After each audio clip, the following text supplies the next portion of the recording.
Bien, fidèles internautes, bonjour, bonsoir, et ça dépend de l'heure que vous allez suivre notre émission sur notre chaîne OneX Pro et notre émission 100% actualité. Voilà, on est encore là, je sais que ça fait un bon bail, on est encore là avec notre artiste, nous allons lui découvrir ensemble. Et on est toujours là pour vous amener des informations purement vraies. Et puis sire, c'est-à-dire c'est-à-dire OneX Pro, son travail c'est de venir avec des informations vraies et sire. Devant vous, comme toujours, votre bien-aimé Pachelingoma de Game derrière la caméra, c'est Rodrigue Tchouka RGT et notre petit là je vois Arus et pourquoi pas Aigle et Agia. Notre vieux, vraiment je vous salue, l'équipe technique au Bassa boula bien. Et juste vous informer que vous en avez pour ça publicité, mariage, anniversaire. N'hésitez pas de nous contacter. OneX Pro avec son équipe qui t'a sur terrain, ça avec nous va boulot bien. Donc ce total, Rodrigue Tchouka RGT fait son travail très bien. Voilà des images que vous voyez. Et loja, pharmacie, hôpitaux, école et même des documentaires. Contactez-nous. Les numéros sont affichés là-bas. Ou contactez le numéro, on a même sur WhatsApp. Et publicité nabino, clip nabino à qualité avec notre équipe. Vraiment, on ne peut pas toujours aller pour toper ça toujours. Comme on dit toujours que les 31, il y a moi, les samedi 31 2025, tout ça toujours na show nabiso mi balé.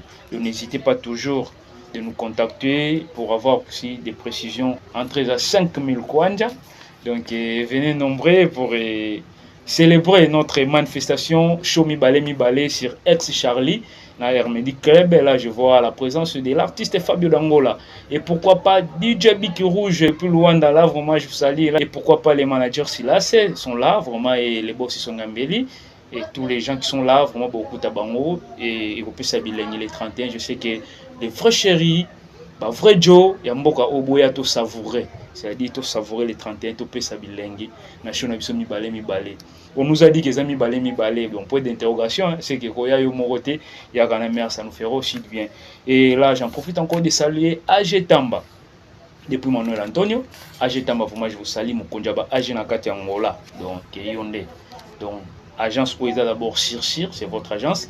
Et puis votre gérance, tu le fais vraiment très bien. Agetamba, vraiment ton petit frère Tessali, on a vu dans la palin. Et j'en profite encore de saluer Boss Njungani.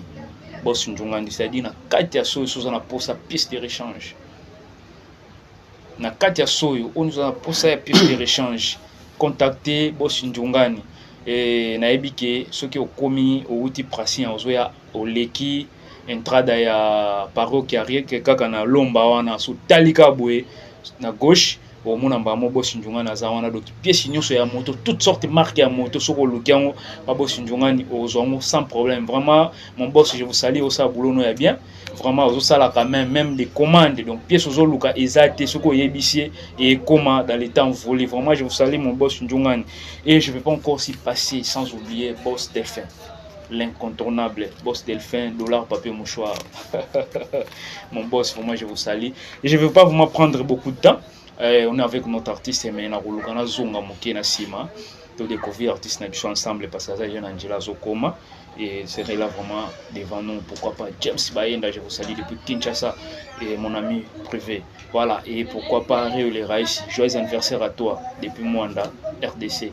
Et nous allons recevoir, mais avant de recevoir notre artiste, nous allons demander à notre ingénieur Rodrigue Tchouka de nous balancer un extrait de notre artiste WJU.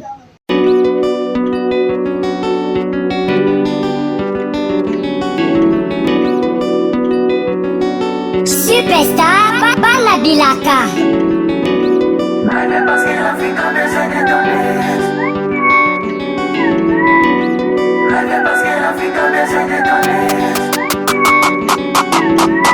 L'Afrique va très mal, tu trouves ça normal. Maman Africa est malade, tu veux que je danse. Comment fais-tu que ma colère cesse? Tandis qu'à côté je vois des colons violets des négrés. Les religions nous ont enracinés. C'est de leur unique façon pour nous coloniser. Ils nous ont divisés pour mieux nous dominer. Plus ils nous ont appris de la discrimination. Oh, peuple africain. Il faut qu'on s'unisse pour établir l'Afrique, car personne d'autre viendra nous la construire. C'est au nom de la liberté, Sankara est parti pour le bien-être du peuple et Kabila assassiné. Et tant qu'on ces régions mais reconvertir dans les pouvoirs ancestrales, l'Afrique ne s'en sortira pas. Un pour tous, c'est ça l'Afrique. Soyons unis car la division nous fragilise. Car la division nous fragilise. Réveille-toi, peuple africain. Il est temps quand la cloche de sonner. Réveille-toi, peuple africain. Il est temps quand la cloche de sonner. Parce que l'Afrique a besoin de donner. La récréation. Parce que l'Afrique a besoin de donner. La récréation.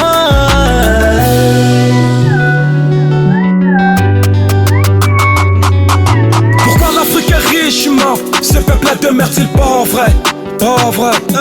Pourquoi tant de religions en Afrique, mais sur le terrain pas de changement?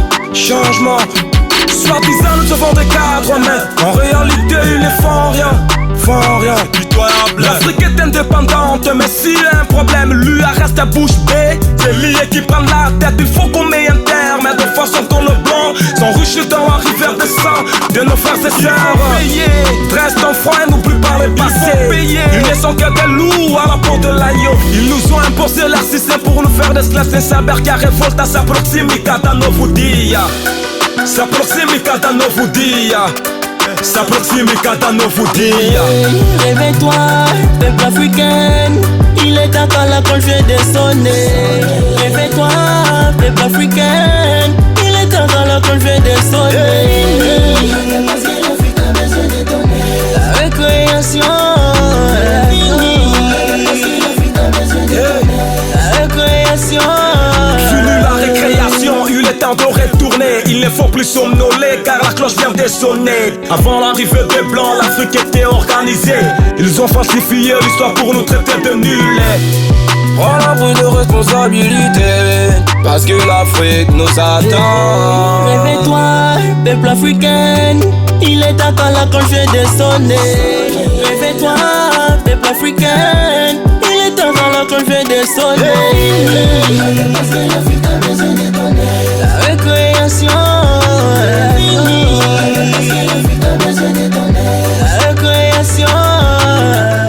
Merci l'ingénieur de nous balancer ce titre de notre artiste WJO pour découvrir vraiment que les artistes sont contactés besoin. Mais nous sommes là devant nous avec notre artiste et notre artiste le nom c'est Chris Lutala. Mais nous allons lui découvrir ensemble avec vous. Salut, bonjour Chris Lutala. Oui, mote ndeko ingénieur Pacheli. Ouais. Na CP makasi vraiment ndenge osali tout possible au contacter ngai pe au kuti ngai pour ça l'émission pour bandeko ba découvrir nga pour mona kala. Ouais, nga tout d'abord grand plaisir et avec mon équipe. Grand plaisir et parce qu'on nous a invité et tu nous as quand même répondu et puis on a sur notre plateau il y a 100% actualité. Bon Angela. En tout cas, nzile leki malamu na nguluka ya nzambi ninga batela biso ko libosofo to remixaka ye. Ouais. Pour nyos to sala pour tout monde na boye ezaki kaka na mokano na ye. Ouais. Vraiment nzile leki kimia makasi. D'accord, merci vraiment nzile leki kimia makasi comme que bankolo babateli okomina biso et mais nous allons quand même des fidèles internautes au bazolanda biso.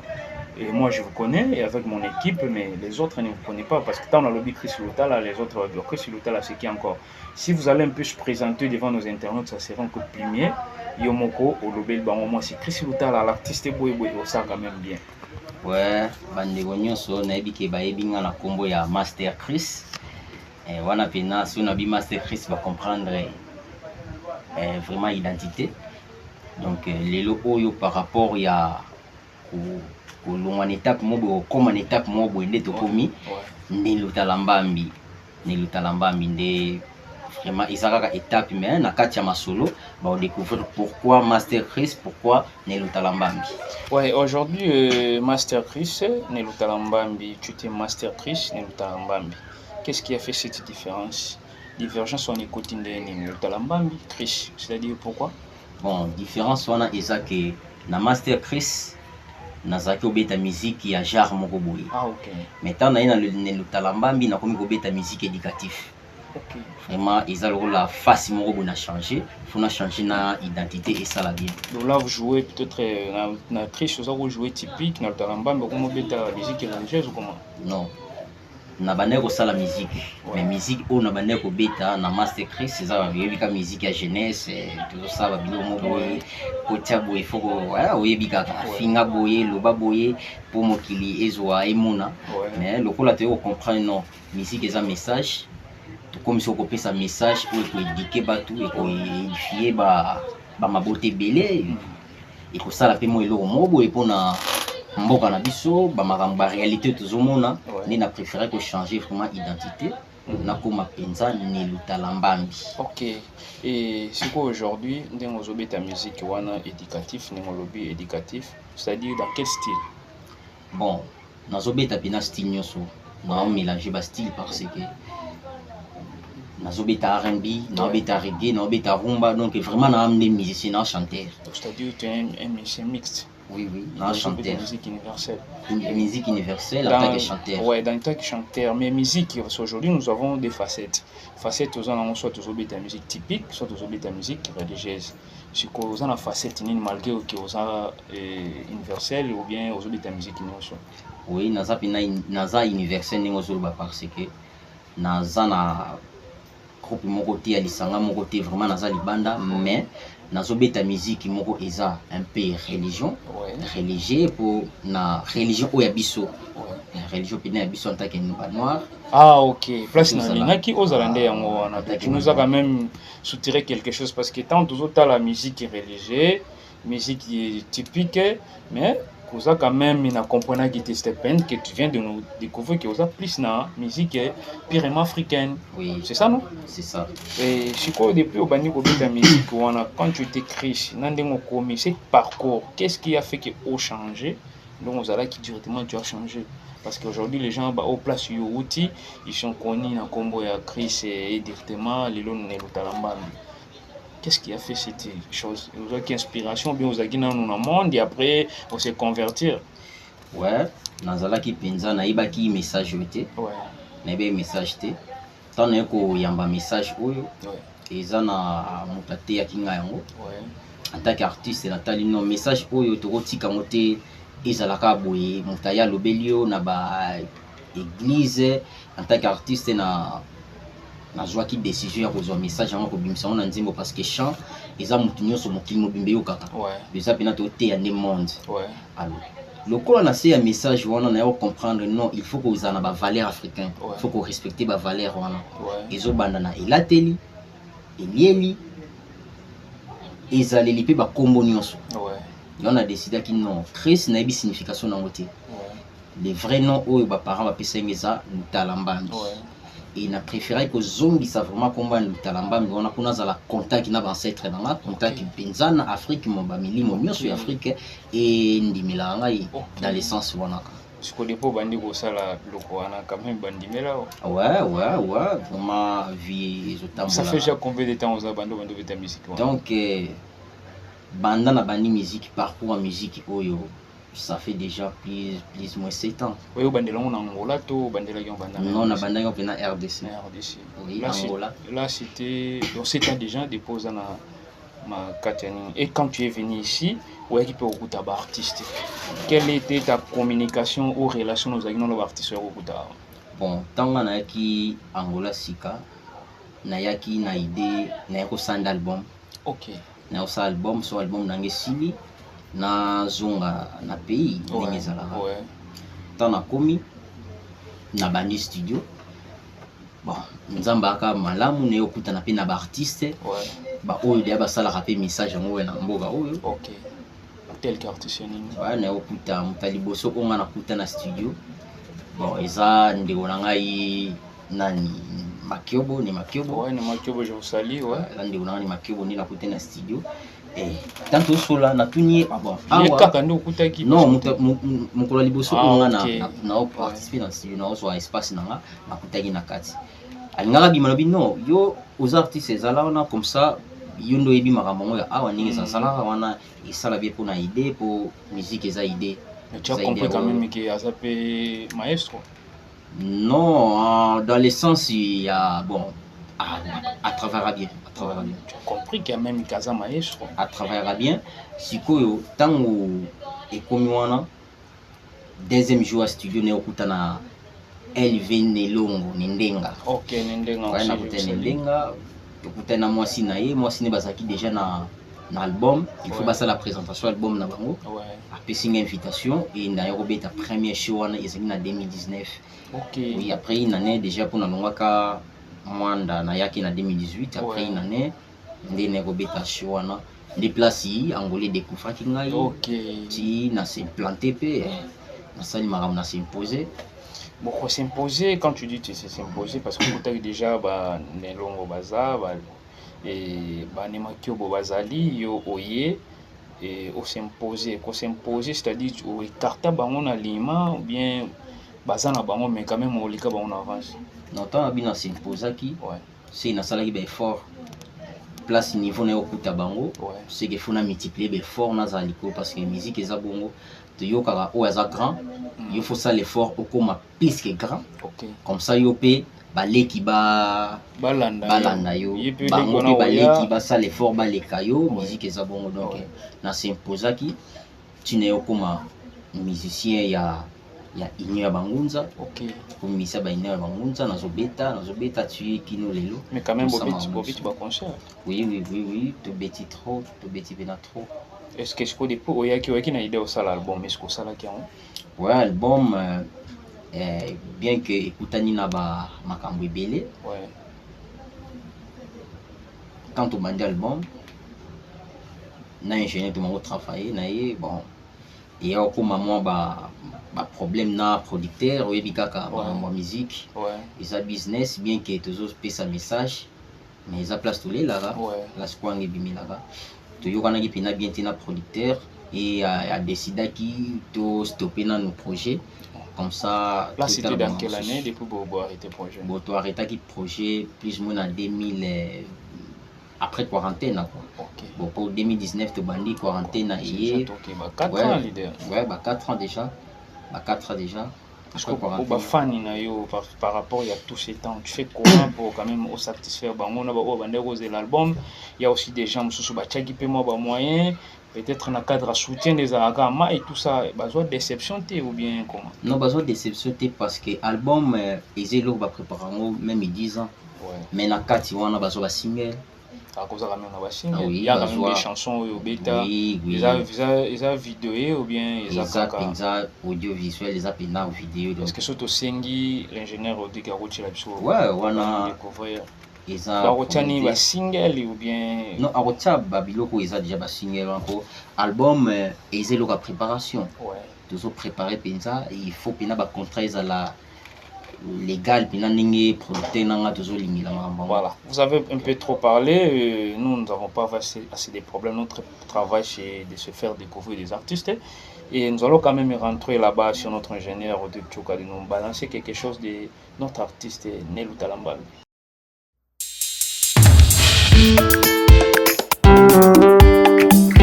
Au solo eza lokola mai bale kochola ata bakangi bayebaki te kobima Lendo Kiamvangi Nelou Talambambi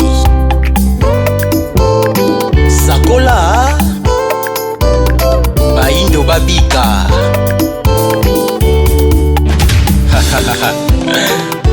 Ah, babebi na bango Baubu baiza mutis Afrika Baiza tomba kivwa makiangu Baiza kutumunisi na koki nzambi Baiza kutufuna Betoto tuka kwa damu ye Eva Fulusi yeto ye na Yesu Bakituni nombe saka neno kiau Mujambu batolu muna Afrika Betoto kintuka kweto yungana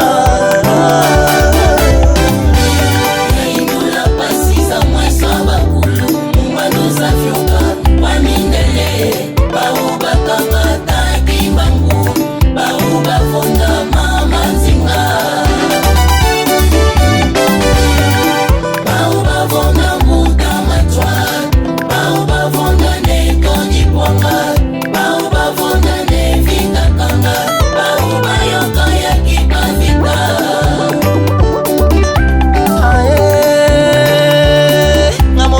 pasi mawa bakosi kosi kosi na mindele balobi nanga kuku nanga damu balobi nanga kuku nanga niva tukanga na yebi kuku nzala panda tukanga na yebi kenge lufuma nga moindo pasi mawa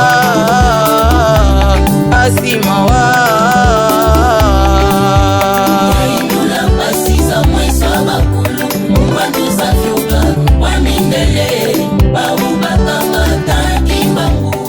Ok, bien, fidèle internaute et Bolandi, notre artiste Nelou Talambambi, donc il a changé quand même d'identité. Là, j'en profite de saluer la fille Beloucha Fernanda, des longues jambes chargées, bombées, pistolet, peau d'orange. Moi, c'est l'équipe, moi, c'est Pembe Kotsangongité. C'est-à-dire, quand on voit de Mwanda, c'est toi la plus belle femme. Beloucha Fernanda. Vraiment, je vous salue à distance et pourquoi pas. Gracia da Silva, depuis Manuel Antonio. On est toujours avec notre artiste. Eh bien, émission Naxuzo qui est bien. Bon, mon candidat coulé qui toko, l'artiste nous explique.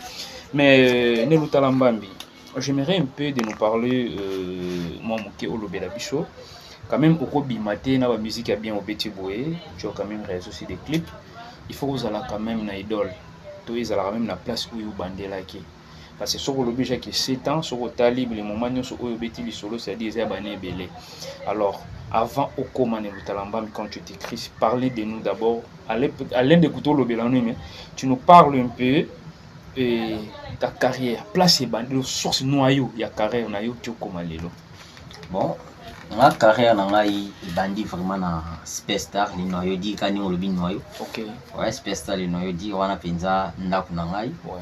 Côté na bandi, côté na zui goût ya musique. Ok. Vraiment, ba bosser bazala kuna isenga ki nous face à la bosser pour taper au marquer pe moi histoire na Superstar o ezaki ya ba John Like ya ba WJO ba Dr Wong. Oui, Superstar vraiment ezaki ya Dr Wong pour l'idéologie. OK. De Dr Wong a fondé mutami balai na Superstar eza bon masananga yo naiba artiste wa zaka kana mwanda tundi ni Clarice de Best na moko azana Luanda na saluer David ouais na saluer pina place ça après WJoye ni Masiala ye Jablak après bazui John Like azaki déjà ko beta ba promo scolaire na ye na ba école ba mabeki bango pina bazaki format batawana oui, na makamnol ba isa ba 2007. Ouais. Ba 2007 tant pena que musique et bandi. C'est pourquoi on a lingana pour ça obeta quand même place pour routier ça quand même bien. Ouais, wana biso sikoto ye ba zubiso lokola moi deuxième équipe nan. Vous allez prendre na deuxième équipe. On a yo outil place de nulle part. On a outil de nulle part, na outil pena ndaku na ye. Ouais. Na ye pena elo côté mais avant na ya avant groupe wana isama déjà groupe moko izalaka na quartier. Ouais. Baba on bien en bas à Londres. Ok. Ba vient na nyonso wana o no tanga lelo Space Star. Wana kichako bien université. Do wana sikoyo na ye ka réfugié. Ok. Parce que ka réfugié. Ok. Donc bana Londres wana tu ba obeta musique mo typique. Ouais. À l'époque ba rap ba nini ezalaki te. Oyo posa nkata bana Londres. Bana Londres c'est moi leader. Na saki leader déjà. Avant Oyo Space Star. Avant na ba yal bana Londres. Ba bien ko cher de faire rigole na tana ba bien faire. Ah bon? Ouais, na ba pire vie on a ba soutenir nga na ba temps. Il y a quand même des vieux qui reconnaissent na moment na ozobenga yo. Ba yebi na sali pe ben partout ba fille Jomar ba zobeta. OK. Fille Jomar za ikaka drum na mbunda biso pe bana Londres. Ouais, ba musique ezali na ba quartier. OK. OK, na saki déjà wana donc place na iba ki sa donanga. Et tamula ipe to tika imakambo ngo. OK. Ataki zaki bo mwana to tiki et ti ba rap to bandi siko na yeko banda R&B na Space Star. Place na prendre R&B. OK.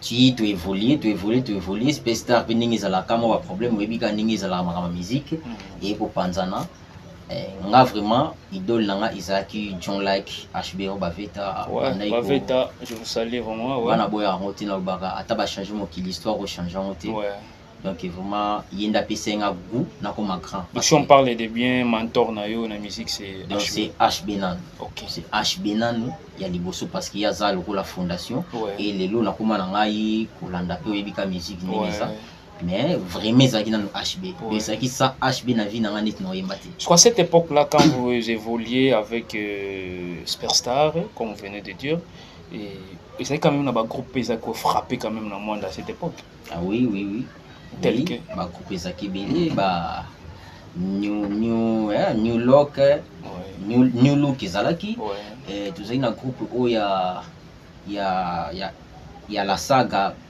la saga chez Yepji mais il y a Zalaki leader à Koponate qui la saga musique nous reconnaître tout Zalaki na la groupe il y a Claverland ouais ba groupe Zaki tellement belé donc et aujourd'hui tu as quand même une très grande communication bozana quand même na ba place yo ti ba mentor na yo tel que John Like quand même une bonne communication parce que tant yo pour comme leader tu vois ndenge ça là peut-être un danger quoi. Donc oui bien qu'il va marambolira ke belé moi ba polémique ba maramonyoso mais oui bi musique ezaka musique famille beaucoup faté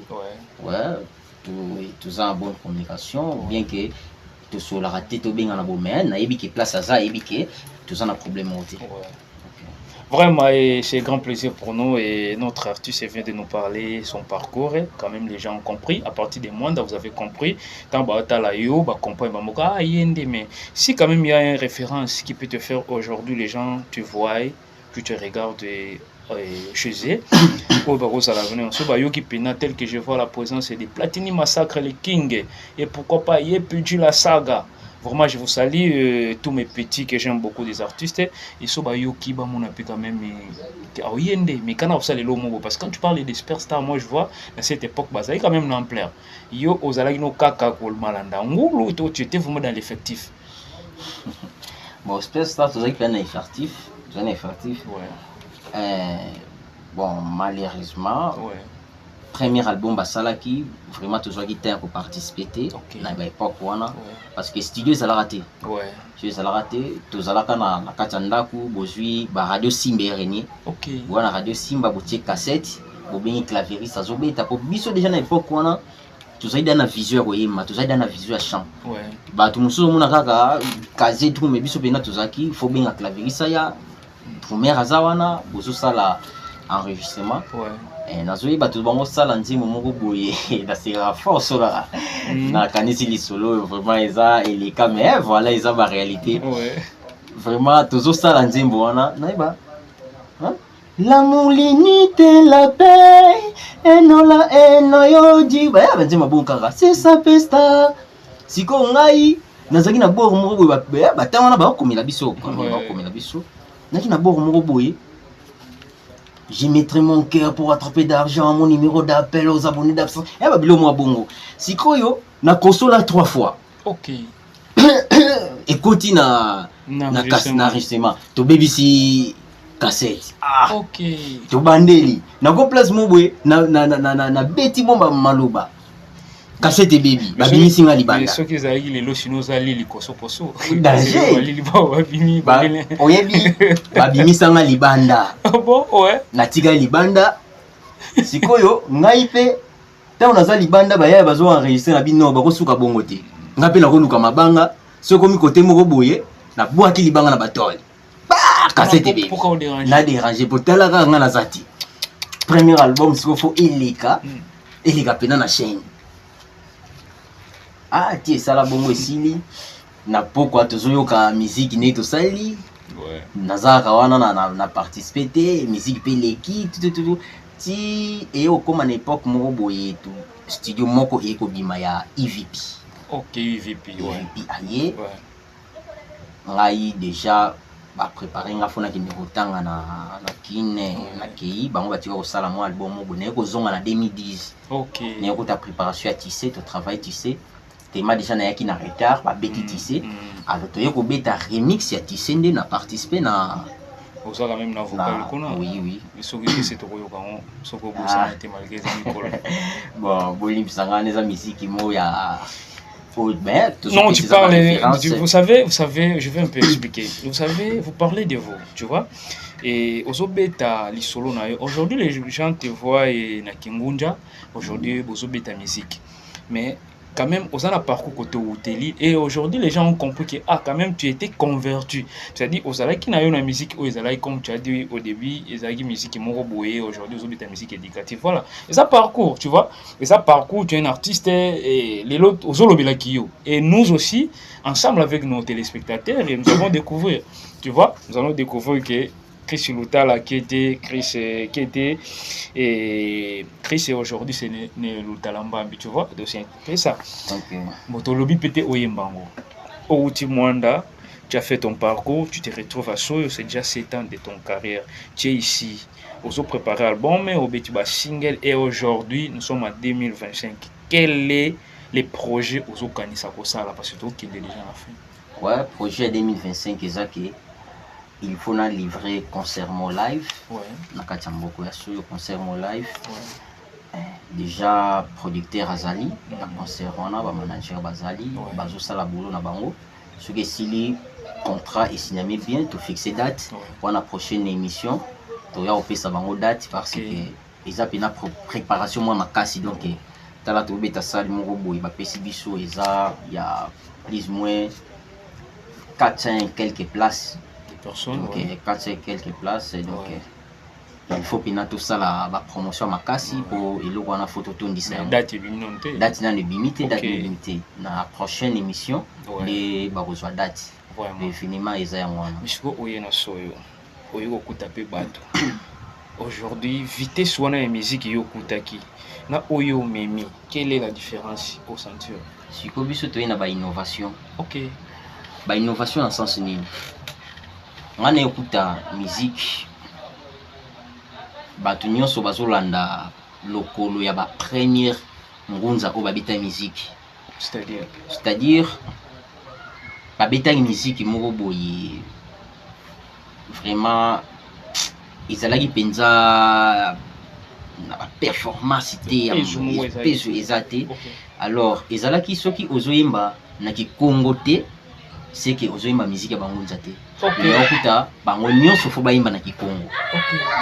nga na Nathalie na ba style na bango ba détend nini tout ça normal eza musique mais na otala na bité Kikongo esuka kaka na région moko boye bato moko boye mais na miti o lingala eza ekoma lokola langue moko commerciale mais tant ba comprendre que non lingala ezo yo kama presque na moi ba payer belé en Afrique centrale vraiment bazo bunda na koyoka lingala oui dès qu'on mélanger Kikongo pe Fouezala na lingala en plus na ba style na ba style parce que nga déjà naza artiste na bani na R&B na ye typique na biso ya Congo na maîtriser pour wane botama na biso to ba congolais de moi na nyonso botama déjà na musique wana nde ba style mususu neto ya koyekola ko bakisa ba mayele soko moni album nazo préparé na 2025 là on a bossana qui est en multicolore déjà aux un album nazo préparé oui déjà d'ailleurs pour tout soko ma déjà na ba finissage ils en multicolore tous en ba titre lokola matekela to na titre lokola Kiamambi to na titre lokola Motuna to na titre lokola Mbeibao de tous en baou na Mbeibao et ça c'est bon sauf que qui m'a capella et ça c'est bon toi biloko lokola matekela to na matekela pour matekela les reggae les style reggae vitangolo zeti kuizai bakia solo mbala nunga e babo sono basadilanga vangi mukeleka pe bala nunga ngeki weti vingila wasoba kadulu aku basi wakukumukako muvita zeti kuizanga masumu maokele muti eto Bwabutata zolele kavutulanza Bosolu zolo antimandi yeninai Katuzeiko Tuela pulwa vomumaza Vomutiya Vomupepe tukala bakubama donc wana eza mateya tozoteya donc nazolo baki mabe eleki do vita ezoya donc eloko moko ya mabe ezoya po mabe eleki mingi na mboka na biso sikoyo ye moko nzambe alingi azongisa mokili na ye ndenge posa motema ni ezali ongano toyebi te oyo nyonso tolobaka boye mai ekomopepe kosala boye mokili ekobaluka fani toyebi te ndenge nzambe akosalela makambo na ye yango nabaki nzambe sikoyo alingi azongisa mokili ndenge posa ya motema ni ezali. Donc là je vais dire quand même quelque chose que ndenge mon artiste Mani Kindudi alobaka benike bisadi ya nzambe. Oui, na essence là toza basali ya nzambe parce que tozozwa ba message na mikoleko ya peut-être ceux tokufi babenga biso ba prophète parce que tozoloba makambo oyo kosalama. Ouais, pour banzembo eza babilo mususu tozwa eza ba inspiration ya makambo ekoya. Mais tant mususu na époque où la population peut comprendre parce que au PC message moi est trop fort trop dire pour na bango na époque tant au kufa bando comprendre oh mais mutu kinganda yembaka eloko ngoti kingandi sikoyo tolanda na ba idée na ye ezaki pona nini do soto sali eloko oyo to ko échapper na makambo o ayembaki donc eza bongo vraiment dans sens mususu ba prophète. Ouais, vraiment, Nelou Talambambi, ça a été grand plaisir pour nous de te recevoir sur notre chaîne Wanix Pro dans notre émission 100% actualité. Voilà, avec notre équipe, ça a été grand plaisir parce que tu as fait cette invitation et tu as quand même nous accordé ces moments que nous avons partagés avec vous. Je sais que Zambala Liboso, mais Zambala Soukati. Et dernièrement, ton conseil. Le Valanga Soukizara pour la Fainanga ou Batalanga. Bo lembate au soutenir bayi ba o ba soutenir abiso toujours pour musique makambo esinga soutien et surtout bandeko nanga bangunza ba fan nanga pe o baza banongunza o balingaka bonne musique bo soutenir toujours pour message to nango izano pona église te izana pona ba indonien so ba Afrique mobimba Afrique enyo kama il faut to téléma vraiment to meka pour ça la makambo et ça la biso en sorte tout le esclavagisme parce que ti lelo to na néocolonisation ils ont un système robo so ba biso to timbelango ya on to timbi sabino comme ça to sanga liboke to ke liboso mais so ki ka force ezate ya bino to kokate donc vraiment boya bo soutenir biso et nazo pe na profiter ko pesa site place to sala travail ou nous savons